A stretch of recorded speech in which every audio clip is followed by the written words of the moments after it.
Hi guys! Welcome po tayo. Collective reading tayo ngayon for no contact situation. Anong energy ng person mo? Be open-minded po, hindi halos lahat makaresonate. Piliin nyo na lamang. And thank you nga po pala sa mga nag-subscribe at sa mga bumabalik. Welcome po tayo. Give me the message for collective. Anong energy ng person mo ngayon? Anong ganap niya ngayon? Okay? Be open-minded po ha. Hindi halos lahat makaresonate. Start na ako. Give me the message for collective for no contact situation. Anong energy ng person mo ngayon? Meron dito temperance. Give me the message. Anong energy ng person mo? Meron ko dito 3 of cups reverse. Then 8 of cups. Give me the message for collective. Anong energy ng person mo? Meron ditong King of Swords, Justice, the Sun. Okay. Give me more information.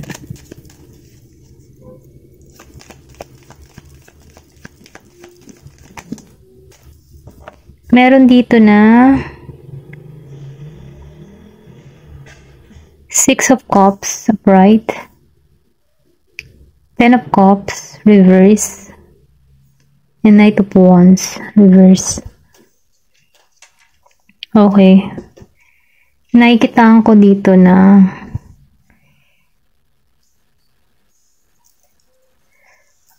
nafe-feel ko dito no sa connection nyo ng person mo dito.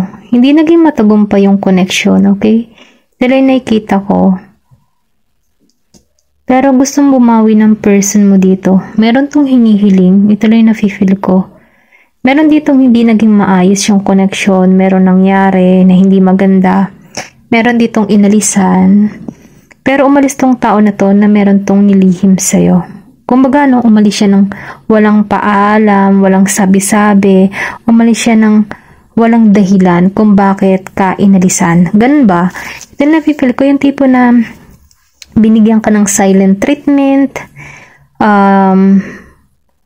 meron siyang nilihim. Ito lang yung nararamdaman ko dahil lumabas dito yung moon. Meron tong nililihim, okay? Ito lang yung nakikita ko. Meron ditong hindi naging matagumpay, okay? Walang pagkikita. Pero ganun pa man ano, gustong bumawi ng person mo. Ito lang yung nafe-feel ko. Ito yung current energy niya. Okay, Knight of Wands reverse. Then sinabayan ni Temperance. And 10 of Cups. Nafe-feel ko dito, hindi naging maayos yung connection nyo. Kumbaga, no, meron itong inlihim, yung sinabi ko na nga kanina. Meron tong lihim, meron tong tinago. Inalisan ka, inabandon na, or nagbigay ito ng silent treatment kung bakit siya umalis sa'yo. Or umalis to nang walang paalam, kumbaga, ginhosting. Hindi pang ganun, ito na yung nararamdaman ko. Pero ganun pa man, ano, meron tong lihim kung bakit niya nagawa yung mga bagay na yon, okay? Pero ganun pa man, nafe-feel ko dito na meron tong gagawing action, meron tong bagong simula. Kumbaga, no, tinitimbang-timbang niya na yung sitwasyon. Nafe-feel ko din dito sa Temperance, ano, humahanap to ng balanse or pwede rin sabihin na nagkakaroon na to ng realization, ginagamitan niya na ng sinusunod niya na dito yung inner guidance niya. Kumbaga, no, meron kasi ditong temperance. Ito lang na-feel ko, meron ditong pagkilos akong nangyayari, or pwede rin sabihin na inuutusan to or pinupursige or kinukonsensya na ito ng angel niya. Ito lang na-feel ko dahil kung makikita mo dito sa part na ito, ang daming landas na tinahak, pero sa bandang huli may tagumpay akong nakikita dito. Ito lang yung nararamdaman ko. Then dito, no, sa tubig, nafe-feel ko dito na malalaman mo din kung ano nangyari dito sa tao na to. Meron tong sasabihin sa'yo or pwede rin sabihin natin bigla itong dumating muli sa buhay mo. Pero ganun pa man nun, nafe-feel ko dito ang pag-alis nito ay may lihim. Okay? Meron tong nilihim sa'yo. Nafe-feel ko dito sa tong tao na to, nakukonsensya na to. Kumbaga, no, yung energy niya before, may pagka, yung tipo bang hindi siya nakapokus or mapapansin mo na siya before na parang merong iniisip, naguguluhan, mga ganun ba. Pero umalis to ng walang paalam. Ito lang yung nararamdaman ko. Merong ganun dito. Hindi halos lahat makaresonate, pero ito lang yung nakikita ko. Mabagal ang pagkilos nito. Kumbaga, hindi ito naging seryoso sa'yo. Okay? Then dito, lumabas si Three of Cups, reverse. Then si King of Swords and Justice. Nafe-feel ko dito, meron ditong hindi naging matagumpay yung pakikipagkaibigan, or pwede rin sabihin, niyaya ka na muli ng tao nito na maging magkaibigan kayo pero hindi ka pumayag, okay? Ito lang yung nararamdaman ko, or pwede rin sabihin na kakausapin ka ng tao nito muli at aayusin niya.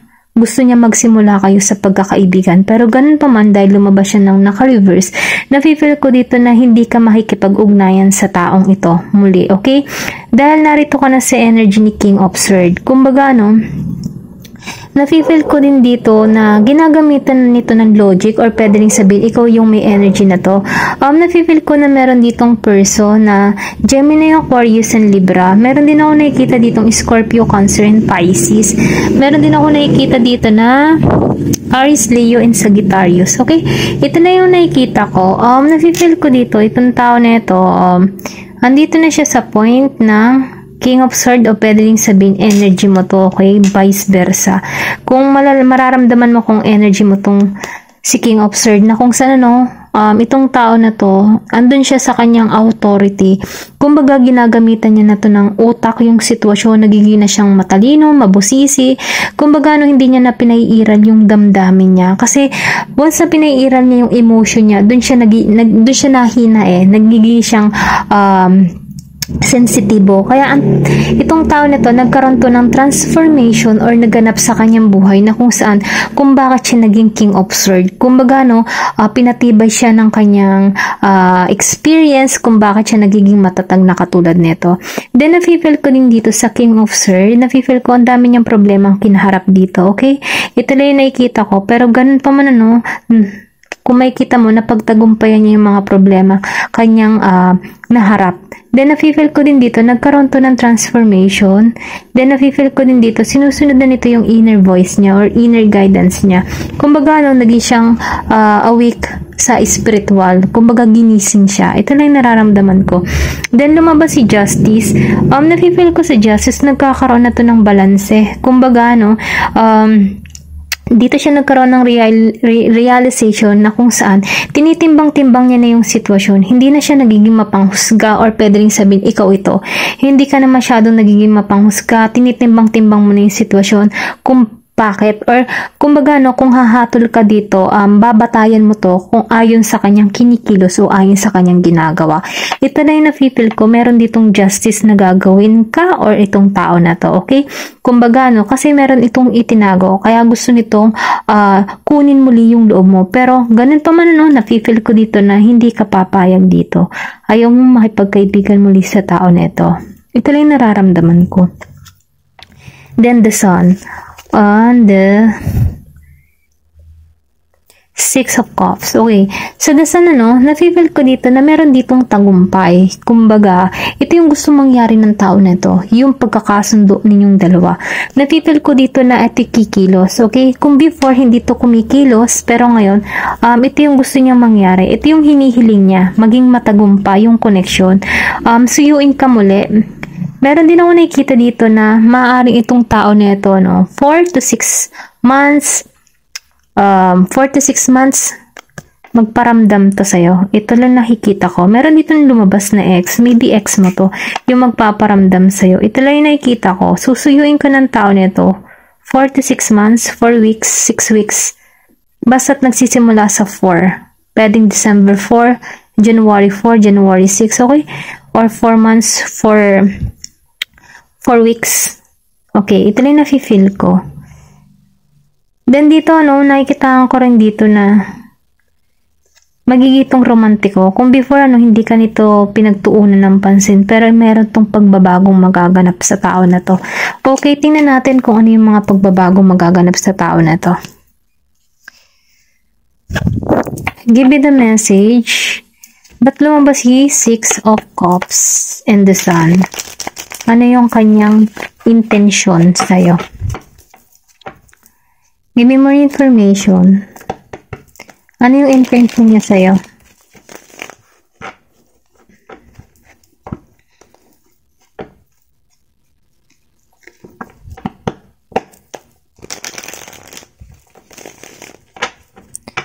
Give me the message. Ano yung intention ng tao na to sa'yo?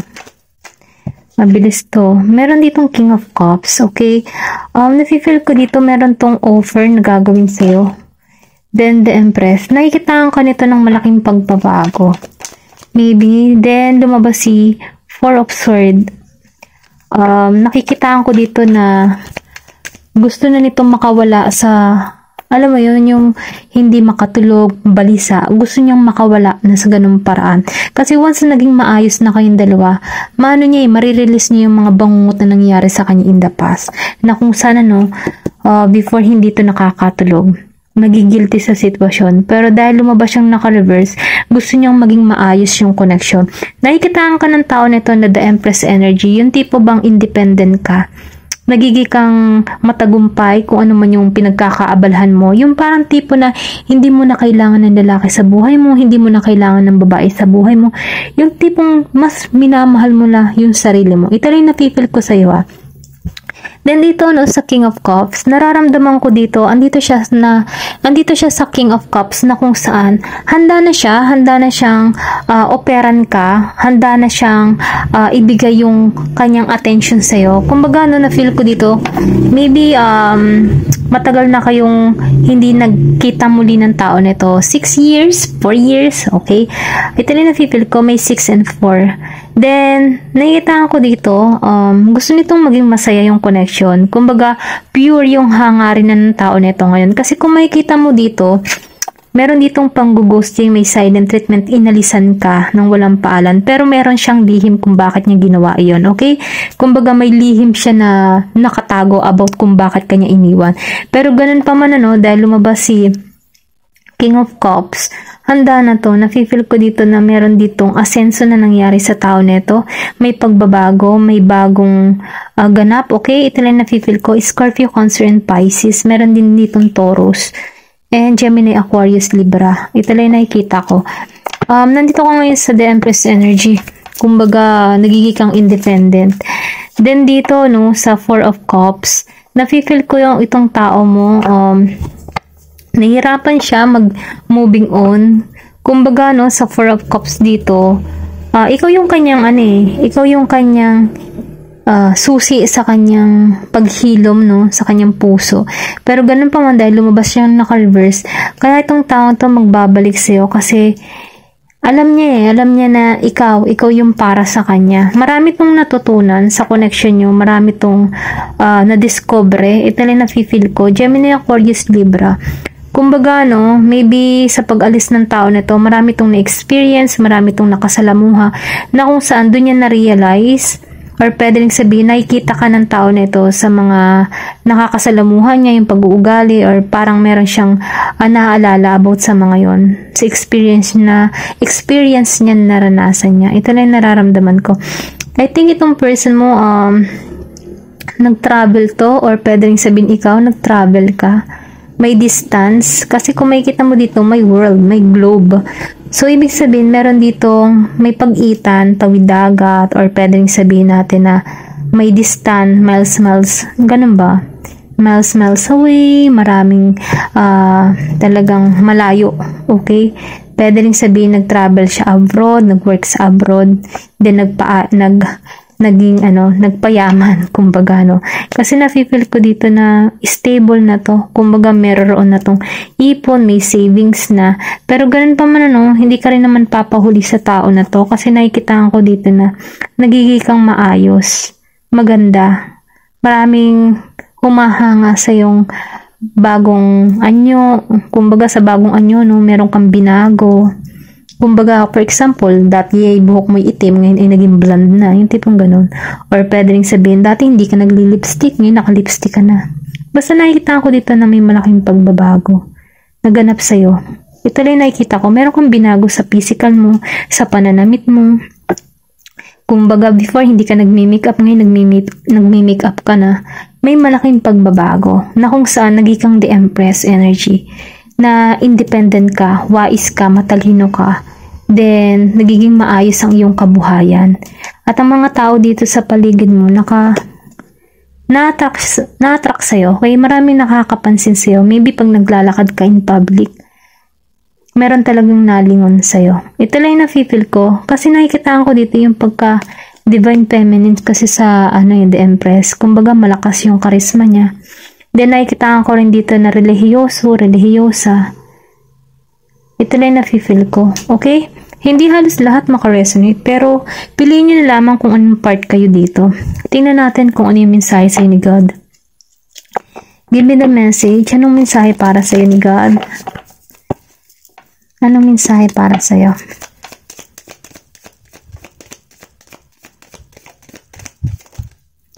Meron siya ditong sinasabi. Blessed are the peacemaker, for they shall be called the children of God.